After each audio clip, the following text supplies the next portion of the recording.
gata-gata din. Halika guys, tayo luto ng ginisang gata na ampalaya. Gagamitin natin to ng kukumama. Magpainit na ako ng kawali guys. Nalagay ko ng mantika sa kakaunting halina para hindi dumikit yung litong isda. Naku, Prince, dami mong alam. Ito gagamitin natin pang sahog. Mas maslap din yung tilapiyang Batangas. Melon. Kaya ito na lang.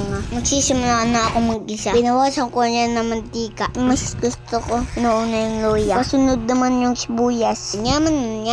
Saka palang bawang. Lagay na natin yung kamatis. Talaga naman. Amoy ko na yung aroma. Sige, halo. Kaya mo yan, huwag kang susuko. Lagay na natin yung paminta. Tsaka silinglin. Sunod-sunod na. Lagay na natin yung ampalaya. Galit ka? Sige, papait yan. Lagay na natin yung kukumama. Kayo ba? Pag nagluluto ng ampalaya, mabait pa? Mapait ando? Perfect ba? Otal na naman ako. Guys, ano bang gamot sa otal? Paka-comment nga guys. Hindi ko napansin dyan na yung isda. Takpan na natin.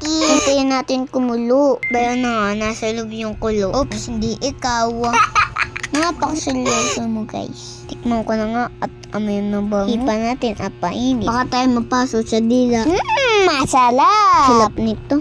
Guys, lining nyo yan lutuin Sige, ako'y kakain Kain tayo guys. Sa mga bata dyan, pilitin natin man ng mga gulay. Wow!